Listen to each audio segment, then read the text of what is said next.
Alors, mesdames, messieurs, je souhaite aborder devant vous plusieurs sujets, les uns concernant directement d'ailleurs Génération Mouvement, et d'autres les seniors en général. Alors, je suis président depuis 5 mois, président de transition, comme j'ai eu l'occasion déjà de le dire. Je connais le mouvement depuis longtemps, puisqu'il y a une quarantaine d'années, j'avais le plaisir d'assister aux assemblées générales des aînés ruraux à l'époque, qui étaient présidées par M. Broyer. Donc ça fait 40 ans que je vous connais, même si je ne vous connaissais pas de l'intérieur. Pour moi, j'ai toujours apprécié, et à l'époque je me faisais cette réflexion, en constatant l'engouement que le mouvement suscitait parmi les retraités, alors de l'agriculture au début, c'est la source, et de la ruralité en général. On voyait le terme quand même. Aujourd'hui, les aînés ruraux sont devenus donc Génération Mouvement. Génération Mouvement avec un S, vous l'avez noté. Alors, ce n'est pas une faute du tout, c'est parce que nous sommes ouverts désormais aux générations.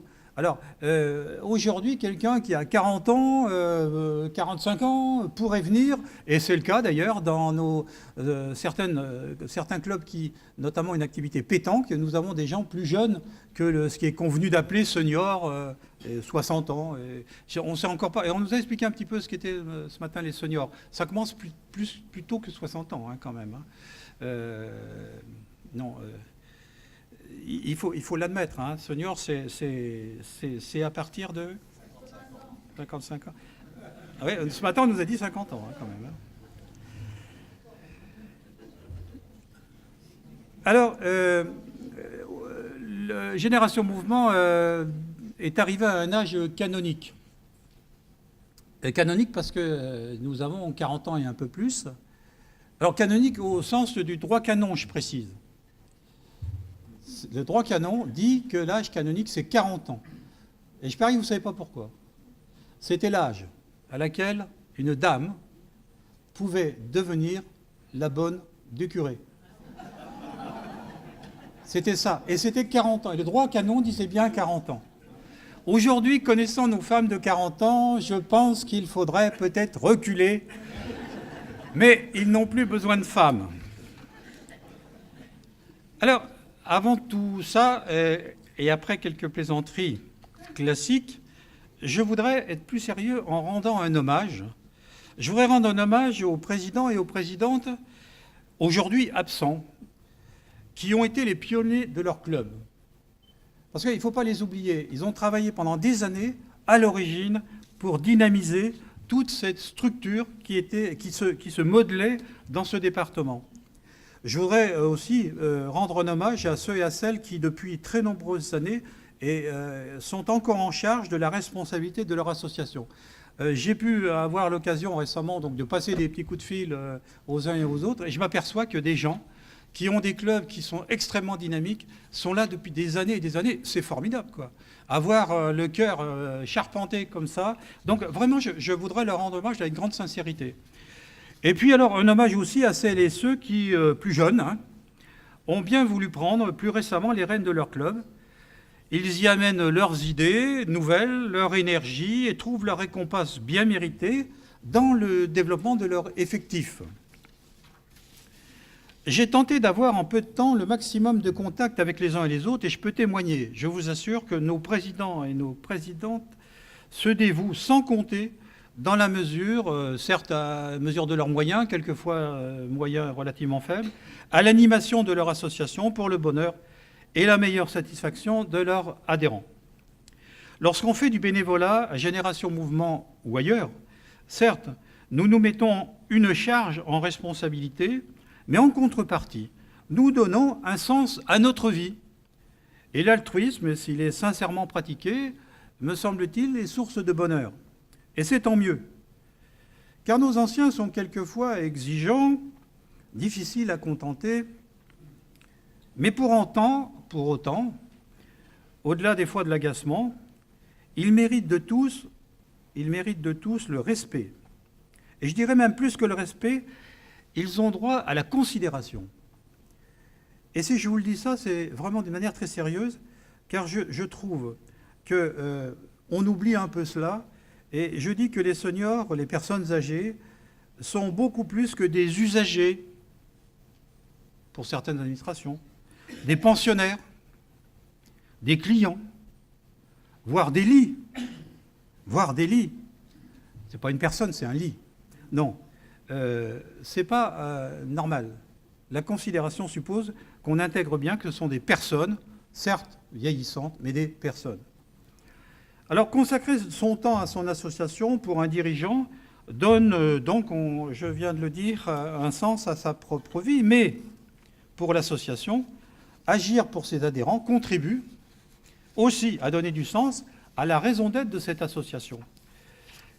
Les 135 associations locales de Génération Mouvement, depuis plus de 40 ans, donnent du sens à leurs ambitions en créant le lien social entre ses membres par différents moyens, différentes actions. Alors nos actions, justement, aux yeux de certains, nous n'aurions d'autre activité que d'organiser des voyages et jouer à la belote. Bon, ça peut arriver. Cela, d'autres nous disent, c'est fait pour les vieux, c'est pas de notre âge, nous dit la dame de 65 ans. C'est pas de notre âge. Alors moi, je vous assure que je suis complètement agacé devant cette accusation de ringardise. Je la réfute absolument. Quand j'entends, et je discutais avec l'une présidente d'une commune à côté, tout ce qu'elle fait, tout ce qu'on fait dans son club, ne me parlons pas de ringardise.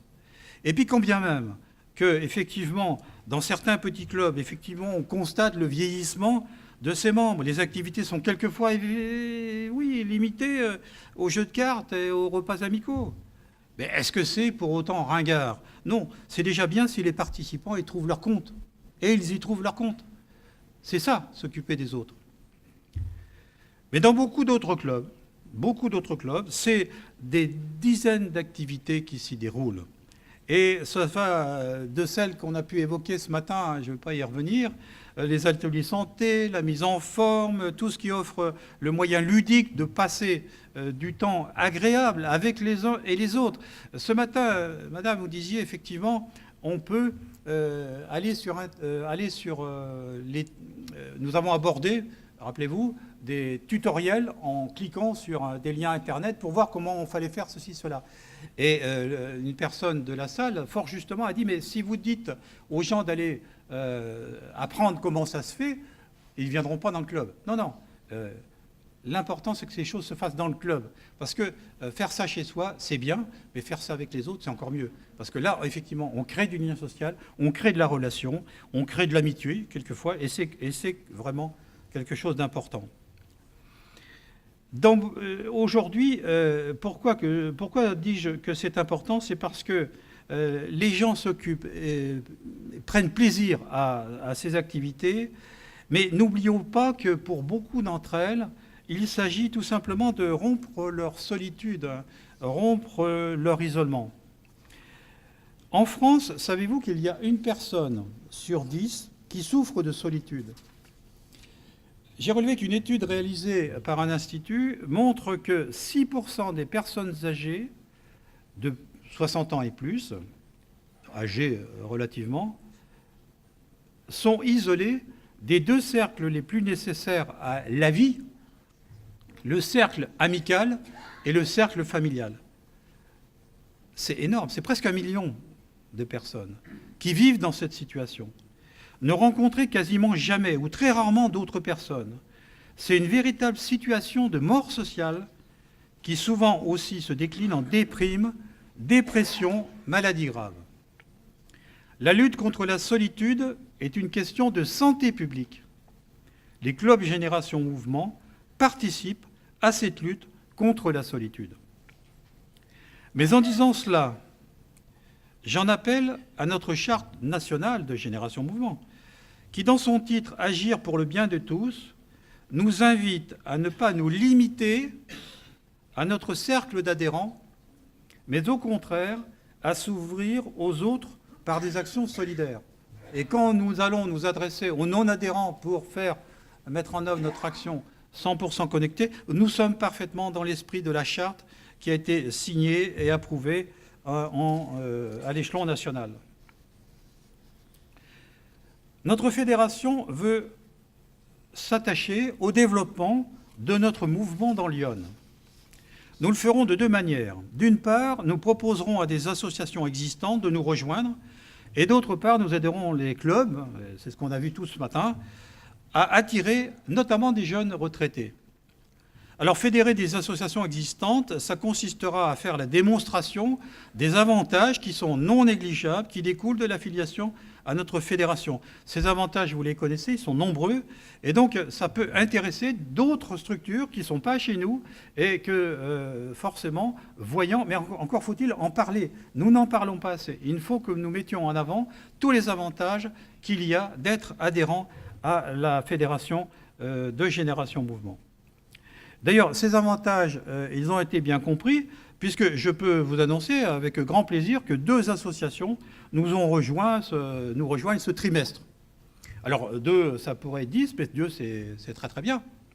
Donc, c'est un mouvement qui s'amorce. Et ce matin, je vous disais qu'au constat d'un certain nombre de situations un peu problématiques en termes d'effectifs, nous avions des raisons d'être contents de voir que des choses se passent. Et c'est tant mieux. Au-delà de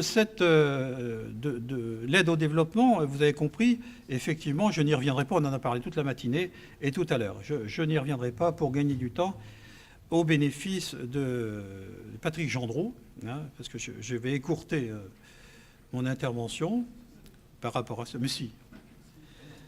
Bah, écoute, Alain m'a dit que j'étais trop bavard. Alors, nous avons une mission de représentation et de défense des intérêts des seniors. Alors, dans mes habitudes dialectiques, je dis des intérêts matériels et moraux des seniors.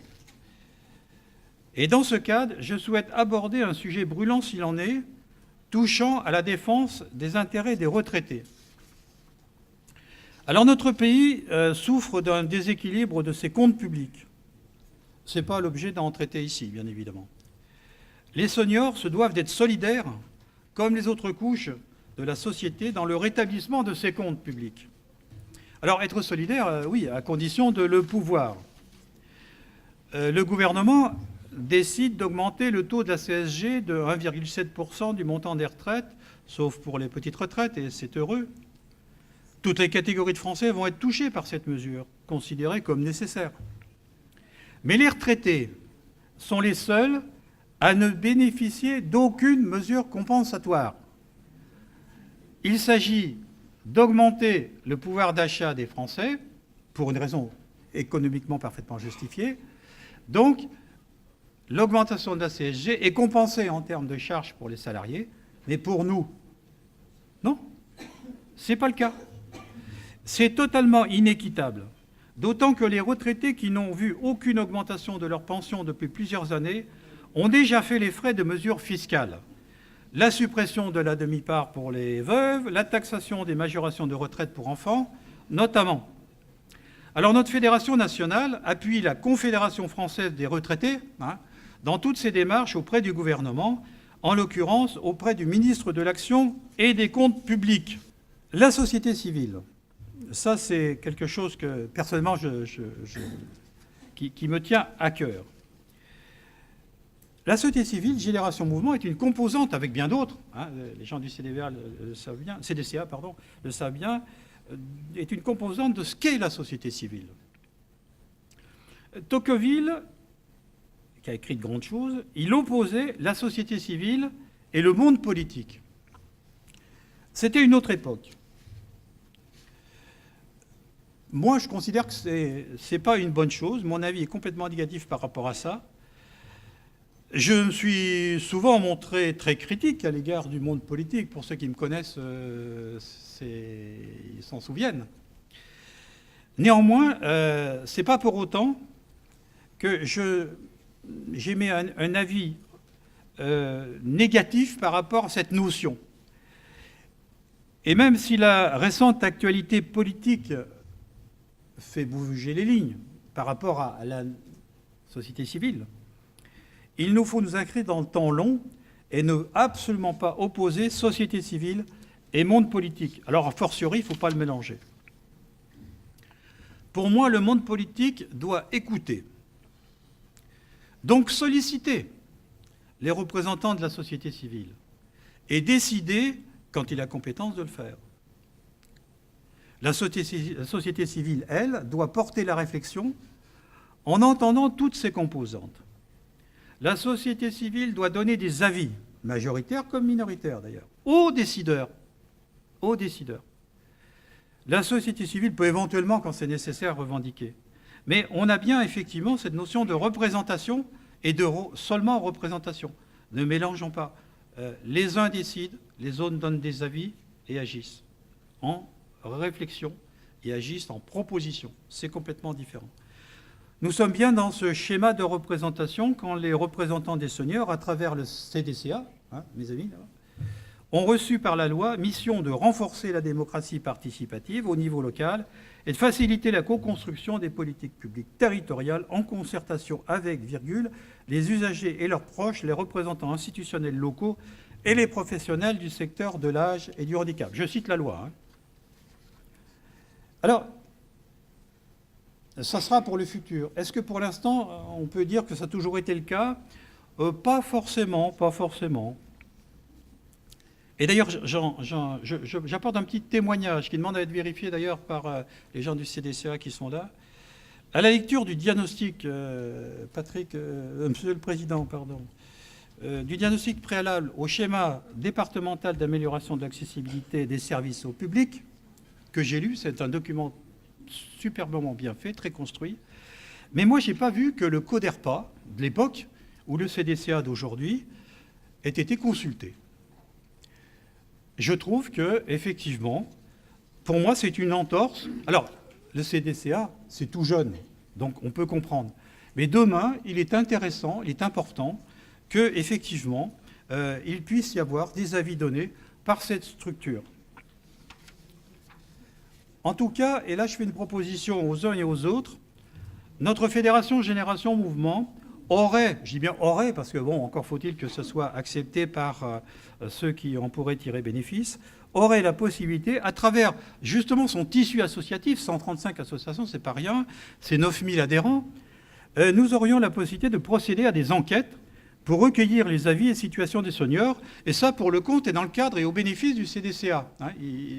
Parce qu'effectivement, ça serait une meilleure façon pour le CDCA d'apporter du plus à son rôle représentatif plutôt que pour certains de se représenter eux-mêmes. Je vexe ces personnes, mais c'est quand même souvent le cas.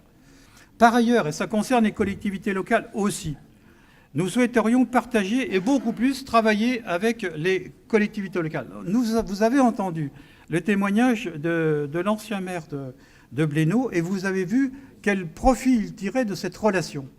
Eh bien, moi je souhaite que nous ayons une action pour démultiplier ce genre de constat. Et ça, nous pouvons le faire. Nous participons déjà à l'animation communale. Nous pouvons parfaitement aller au-delà. Je vais vous donner un exemple que j'ai vécu dans... cet exemple-là, je vais prendre celui de 100% connecté. 100% connecté, j'ai évoqué tout à l'heure, sans m'y appesantir, le fait que nous avions la nécessité d'analyser les besoins. Donc il y aura une phase d'enquête qui va porter sur une étude quantitative et qualitative de l'utilisation d'Internet par les seniors. Et aujourd'hui, il n'y a pas d'enquête, il n'y a rien. Les résultats de cette enquête peuvent, me semble-t-il, parfaitement intéresser la commune ou la communauté de communes, d'autant que cette enquête, elle peut être menée avec l'une ou l'autre. Alors, de cette enquête, je voudrais te dire un tout petit mot. Voilà un exemple type de la co-construction. En effet, la trame que nous avions élaborée depuis le mois de juillet sur cette fameuse enquête a été enrichie par l'apport de la CFDT retraitée, comme quoi, qui avait elle-même construit son propre questionnaire. Et donc, puisqu'il est là, et je l'aurais dit aussi bien s'il n'était pas là, je dis merci à Jean-Claude Beauchemin, une fois n'est pas coutume, nous allons nous revoir pour travailler sur cette affaire. Alors, l'enquête, et j'y ajoute encore un point, c'est que nous sommes en contact avec par rapport à cette affaire, nous sommes en contact avec 3 structures. Le Conseil régional, qui est tout à fait intéressé par poursuivre l'opération 100% connectée, à tel point d'ailleurs qu'il m'a proposé que Génération Mouvement fasse partie des ambassadeurs de l'Internet dans Lyon, c'est pour vous dire. Le Conseil régional de Bourgogne-Franche-Comté est intéressé. Le secrétariat au numérique a eu ce dossier et nous avons eu une lettre d'encouragement très forte. L'Agence nationale du numérique également. Et j'ai reçu une lettre de nous félicitant de notre initiative et nous encourageant et surtout nous proposant de travailler avec elle.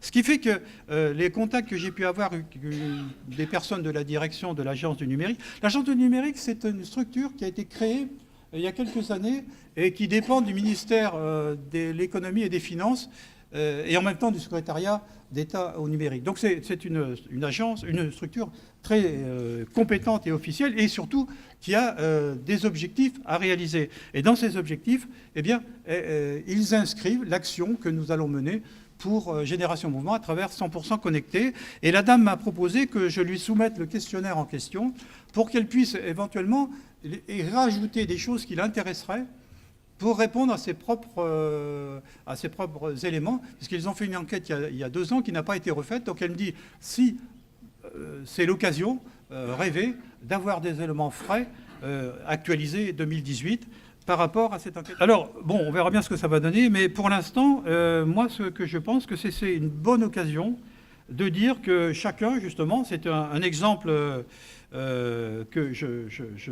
c'est un témoignage que je donne à mes collègues membres du CDCA, c'est la preuve qu'on ne doit pas rester dans son précaré. C'est la preuve qu'on ne doit pas rester sur son quant à soi, comme on le constate souvent, malheureusement, dans le milieu associatif. Nous envisageons de nous rapprocher des maires pour les informer également que nous serions en mesure de posséder les ressources techniques et le cadre pour travailler avec les communes, mais je dirais plutôt avec les CCAS, dans le but d'identifier les besoins sociaux de leur territoire. Ces besoins sociaux concernent très majoritairement les personnes âgées, donc on est complètement dans notre démarche. Pour conclure, je voudrais vous dire que bien d'autres projets pourraient être mis en œuvre. Certains, sans doute, verront le jour en 2018. L'information sur les changements au code de la route, c'est une idée qu'on va développer. Il y a énormément de changements, les panneaux, tout ça, ça change, et on s'aperçoit que quand il y a sur un giratoire une voiture qui ne sait pas trop dans quel sens il faut aller, c'est souvent un senior. Non, on va faire un travail là-dessus, et il y a aussi quelque chose que je voudrais bien qu'on mette en œuvre, c'est tout ce qui tourne autour de la formation sur les gestes, les premiers gestes. Quand vous avez une personne qui tombe, qui a un malaise, etc., et il faut pouvoir l'aider. Et en fait, on est assez démunis. Donc, on va lancer avec la protection civile une action pour effectivement permettre d'accomplir ces premiers gestes quand il y a un malaise que quelqu'un peut avoir. Voilà, mesdames, messieurs, ce que Génération Mouvement peut, en servant le mieux possible ses adhérents, apporter à la collectivité. Je vous remercie, Alain, je vous remercie de votre attention.